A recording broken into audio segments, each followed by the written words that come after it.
legislation, for their governor signing it into law, and for the problems that they're finally willing to step up and address the issue of illegal immigration. Right.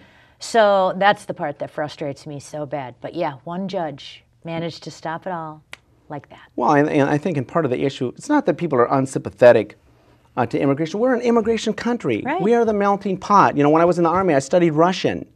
I have a real, I don't know, compassion, I'd say, for that part of the world. Not their politics, no. not their socialism, not the communism part, but, you know, but the people.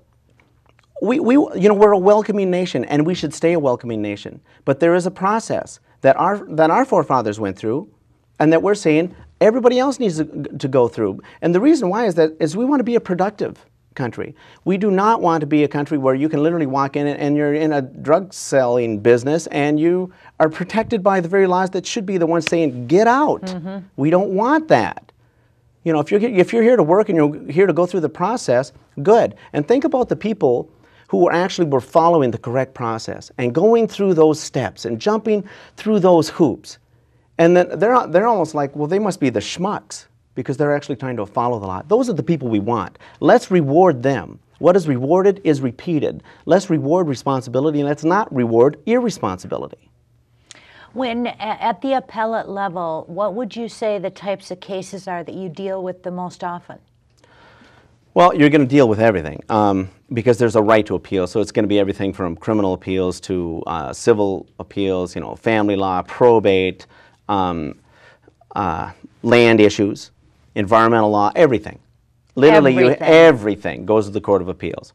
The Supreme Court, they get to pick their cases. I know, pick and choose. Yeah, yeah. We'll talk to them about that later. But. Yeah, I think I wish I would have interviewed them. Yeah, yeah, okay, yeah. We should have asked them a couple questions. We should have turned this the other way around. Yeah, exactly. But that's exciting. So, you know what else is exciting? If I am elected by the people of Minnesota, I will be the first person in Minnesota's history ever put on the Court of Appeals by the people of Minnesota first. It has never happened before. Never. They've always been appointed? Every single one of them have started out as an appointed. And you know, and here's the problem with this. You know, we're lawyers. Everybody, and so not me. I'm a talk show host. Good for you. You know, thank the Lord for that. But you know it's like finding a way around. And the thing that I really object to is clearly our framers in Minnesota said, you know what, we need to have an election system for our judges because they need to be accountable to us. And part of that, frankly, was the understanding that the Dred Scott decision had just come down from the U.S. Supreme Court, which if you read that decision, you'll be, wow, that's pretty intense if you read some of the language in there. Basically, if you were a black person, you have no rights that any white person has to respect. And they could, you know, even if you escape to a free state, your slave master can come and drag you back. Right. And Minnesota's framers, to their credit, I believe, they looked at that and they thought, you know what, that's the highest court. There's no appeal from that court. And if that's how judges can act, then we're going to make our judges accountable to the people so they remember who they work for. They are public servants. They are not nobility. They were brilliant. You know, it was brilliance born out of adversity. Yeah. Because we were fighting as a nation. We were fighting to survive. And we've gotten so lax and so lazy, and of course you hear about how, you know, politicians have what, an 11% approval rating at a national level, and you don't like people don't like people from the Republican side, they don't like them from the Democrat side, they think the country's going in the wrong direction, and then you get into the battle of judges, and all you hear about are activist judges, and you know what, I'd have to say I would consider this illegal immigration, the ruling on the Arizona law, I would consider that an activist judge. Well, purportedly the decision, I was just catching it because when I was driving here on a talk show, and the commentator was saying the judge basically adopted the argument of the ACLU and the administration, and saying that, well, you know, I guess the argument was basically the federal government wouldn't have the resources to enforce the law, and therefore we're not going to let Arizona help them do it. Well, whose country is it anyway? I thought it was ours. You know, even that healthcare whole debate thing and all the stuff that was going on, wasn't it pretty clear that most people are like, yeah, I'm for something, I'm not for this.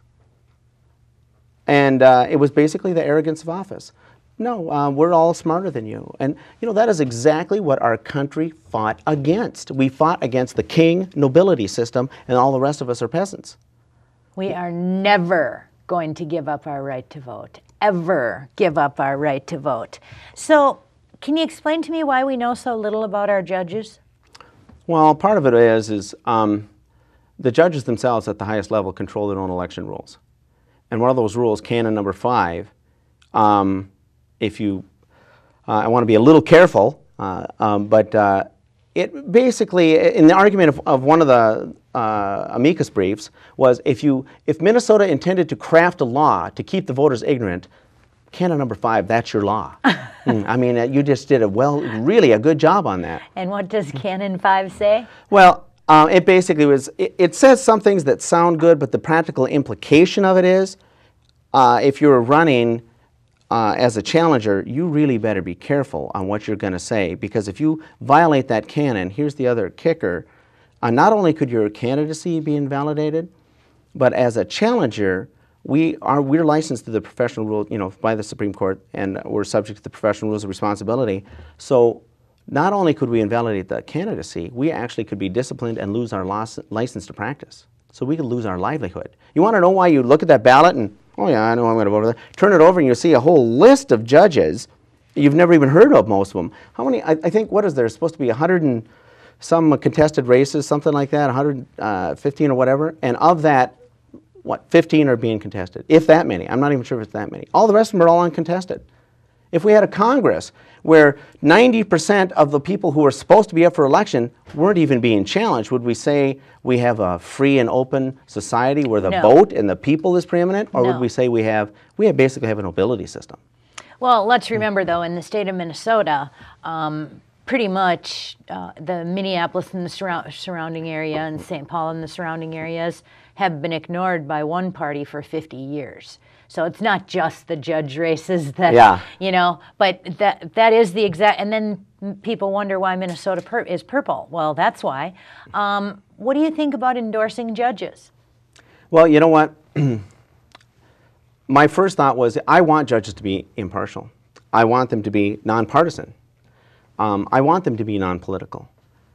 I also know that most judges are partial. They're political, and frankly, they're appointed in a partisan. They're appointed in a partisan way, and it's easy to whenever I hear that argument, it's so easy to refute, because the Star Tribune had a very interesting article in it where they were talking about the appointment of the governor's campaign attorney to the Court of Appeals, and they just said this is just a matter of course. The governors typically do this. The only one who really didn't was Governor Ventura, because he didn't have anybody he wasn't supposed to win. Right. And then it gave examples of judges from both, or governors from both parties, appointing their campaign managers, campaign staff, friends, and even relatives to the bench. Yeah. And the problem is, a judge has that special little tag. When you look at that ballot, they have that little tag that says incumbent. And if the people are ignorant of who the judges are, they think, well, it must be okay. I haven't heard anything bad, or whatever. And so they vote for the incumbent. So that little tag basically went winner. Not me. Except for you. I'm an election judge. I go in there. I am the first person to cast my ballot in my city every single election. I color in all my circles. I flip it over. Anywhere it says incumbent, I color in the other circle. I refuse, because it's so difficult to find out information on judges. Well, one good thing about, and you have to credit Greg Wurzel for this and others, of challenging that canon number 5, which the United States Supreme Court ruled in a split decision, but at least they ruled the right way, and they said, Minnesota, you can't claim to have free and fair elections on one hand and then keep the voters ignorant of the candidates on the other. Right. And so if you're going to have elections, which I don't even know they were technically in favor of that because they're all appointed, but if you're going to have elections, then you at least have to allow sufficient information for the voters to have some idea who to vote for. Right. Well, now we can know. You don't have to just vote for for the person who's not the incumbent. Go on the internet. Look at my website, griffithforjudge.com. Look at Tim's, look at Greg's, look at any other challengers, and look at the, even if it's the incumbents. The only problem I have with incumbents is I know that not a single one that I'm aware of has ever taken a stand to say, I am for preserving your right to vote. Even though I was appointed, I understand the principle, and that's what I'm for. And I haven't heard anybody do that, including the person I'm running against. Me either. And before the internet, in the days of old, I used to have to look at the literature that came to my house.